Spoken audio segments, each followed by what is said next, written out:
bonjour à tous, on se retrouve pour une finale, et oui, c'est la même qu'hier, exactement, et me dire, qu'est-ce qui se passe, encore cette finale, oui, mais ce sont pas les mêmes joueurs qui ont joué ici, parce que j'ai retrouvé donc une partie du début du XXe siècle, deux joueurs, deux maîtres de l'époque, Teichmann avec les Blancs, Richard Teichmann contre Simon Alapin. Alapin qui est connu pour sa théorie d'ouverture sur la sicilienne, avec le coup C3 au deuxième coup, et donc qui va trouver le bon coup ici avec les noirs qu'on a vu hier.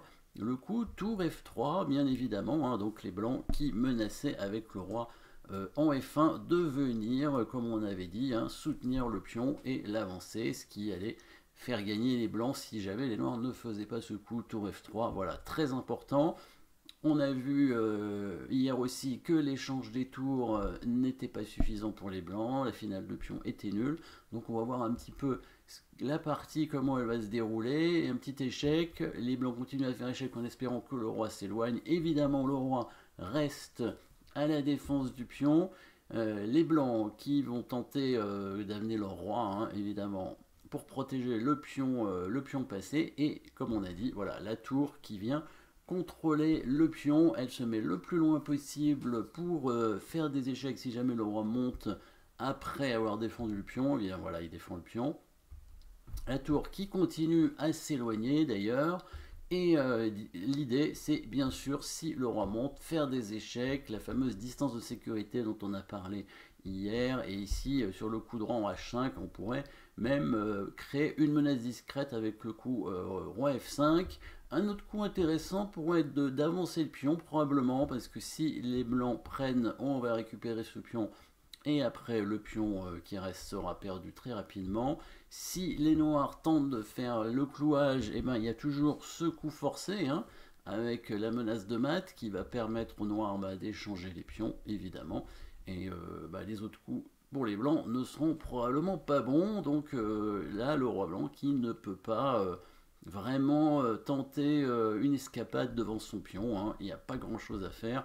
Donc ici, voyons ce qu'il va faire. Il attend un peu. La tour peut rester sur la 8e ou la 7e rangée. Petit coup d'attente, pas de souci. Il y a suffisamment de cases entre la tour et le pion. Tour à 5 échecs. Le roi descend. Donc il ne faut pas que le roi quand même soit coupé sur la 5e, probablement en se mettant sur la 4e, bien sûr, parce que sinon il s'éloignerait du pion, le pion pourra avancer.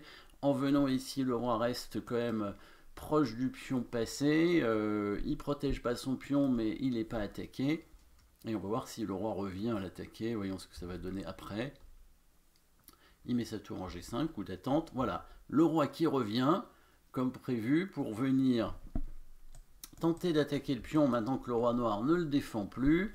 L'idée c'est si le pion noir avance en E3, c'est un mauvais coup, parce que... Alors vous pouvez mettre la pause si vous voulez trouver le bon coup pour les blancs, tiens, de temps en temps, c'est possible de mettre la pause, même si ce ne sont pas des coups tactiques à trouver, c'est pas grave, ce sont quand même des bons coups à chercher. Ici, les blancs vont gagner grâce à un bon coup, évidemment. Le pion qui avance de 2 cases en F4, c'est un peu l'idée d'ailleurs du coup de tour en G5 pour soutenir son pion. Maintenant, le roi blanc va venir attaquer le pion E3, et ensuite la tour va pouvoir l'attaquer une deuxième fois, donc le pion est perdu, et la finale avec 2 pions passés liés est gagnante. Donc là, le coup des noirs est très intéressant. Donc les noirs qui ont mis la tour sur la colonne F pour attaquer le pion, pour empêcher le roi blanc de monter jusqu'en H3. Maintenant, ils vont remettre leur tour sur la 3e rangée pour empêcher le roi de monter en E3. Donc suivant où va aller le roi, il faut bouger la tour d'un côté ou de l'autre, on s'adapte, c'est très important, et c'est ce qu'il faut faire très souvent dans les parties d'échecs, et pas se dire voilà je joue telle chose, et ça dépend de ce que joue l'adversaire, très souvent, et c'est là il faut absolument être en réflexion par rapport à ça tout le temps, dans tous les moments de la partie, bien sûr, surtout en milieu de partie, parce que c'est là où on aura le plus d'occasion de jouer, c'est pas que dans la finale. Alors, tour G4 attaque le pion, le roi revient, il vient défendre son pion, coup d'attente. Voilà, le roi maintenant le roi noir est bien placé pour défendre le pion, donc il reste ici. Coup d'attente avec la tour. Voilà, la tour qui reste sur la troisième rangée. Les blancs qui vont tenter une nouvelle chose. Alors, on peut retrouver d'ailleurs la position de tout à l'heure hein, avec le coup roi F1. Bien sûr, on joue. Qu'est-ce qu'on joue ici? Non, c'est pas la peine de mettre la pause. Je pense que vous savez déjà quel est le bon coup. Le tour en F3, évidemment. Ça, on l'a déjà vu plusieurs fois. Voilà, bien sûr, c'est la position de départ en fait. Donc par roi F1, il va tenter autre chose. Le pion qui avance en G4. Voilà, un nouveau coup. Le pion va tenter d'aller à la dame. Bon, pour l'instant, il est très loin. Le roi noir est bien placé. On reste tranquillement. Coup d'attente avec la tour en B3. Voyons ce que les blancs ont prévu pour progresser. Alors il fait encore un échec. Le roi qui vient en F1. Alors là, plutôt F3 maintenant. Attention, hein, avec le pion G4, c'est différent. Là, ça ne fonctionne plus.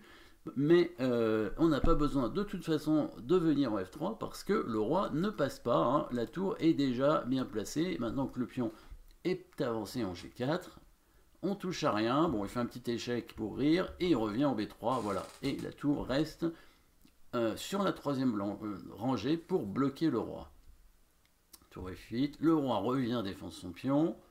Voilà, là il aurait pu tenter d'avancer son pion, ce qu'il n'a pas fait, mais ça n'aurait rien changé. La tour noire ne doit surtout pas bouger de la troisième rangée. Coup d'attente ici, on ne va pas attaquer le pion, le roi blanc est encore un petit peu trop près. On attaquera seulement s'il avance encore d'une case. Voilà, là la tour revient juste à temps pour attaquer le pion ici en se mettant en A6. Évidemment, s'il pousse en G7, il y a le coup... Tour G6 échec, hein, bien sûr, hein, qui gagne le pion. Si les blancs avaient joué, par exemple, le roi en H2, les noirs auraient quand même pu faire le coup d'attente et sur le coup G6, alors les noirs auraient quand même pu, du coup, faire tour B6. Hein. Je pense que tour B7 était faisable, mais on peut mettre la tour en B6 parce que si le pion avance en G7, là, vous pouvez mettre la pause pour trouver les bons coups pour les noirs parce que on revient sur les coups forcés. Hein, donc, on aime bien les chercher. Évidemment, vous avez trouvé. Tour H6 échec pour forcer le roi à aller sur la colonne G. Et seulement après, on fait l'échec qui gagnerait le pion. Voilà. On revient dans la partie. Les blancs n'ont pas tenté d'avancer leur pion. Il a fait échec avec la tour. Le roi est venu en E6.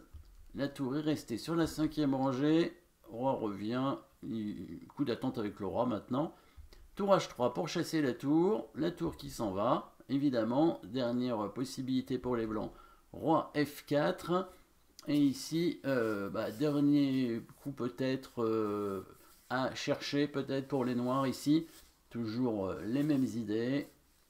On va obliger le roi blanc pratiquement à revenir où il était, donc mettez la pause si vous voulez, chercher le bon coup, probablement, il n'est pas unique, mais c'est quand même le bon coup, hein, c'est très important, en finale, même de faire des coups forcés, voilà, on fait échec, on attaque la tour derrière, le roi est obligé de le protéger, s'il monte avec son roi en H4, là, à nouveau, vous pouvez mettre la pause pour trouver le bon coup, là, qui est assez important quand même, pour les noirs, coup forcé, tour B2, voilà, qui attaque le pion et qui va pratiquement forcer le roi blanc à revenir parce que sur le coup tour H2, qu'est-ce qu'on joue? Là aussi, dernière pause que vous pouvez mettre pour essayer de trouver le bon coup pour les noirs.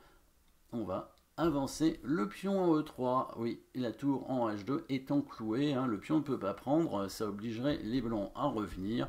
Et maintenant, on pourrait tout simplement prendre le pion. Cette fois, la finale de pion est bien nulle, hein, puisque le roi va rester devant son pion ici.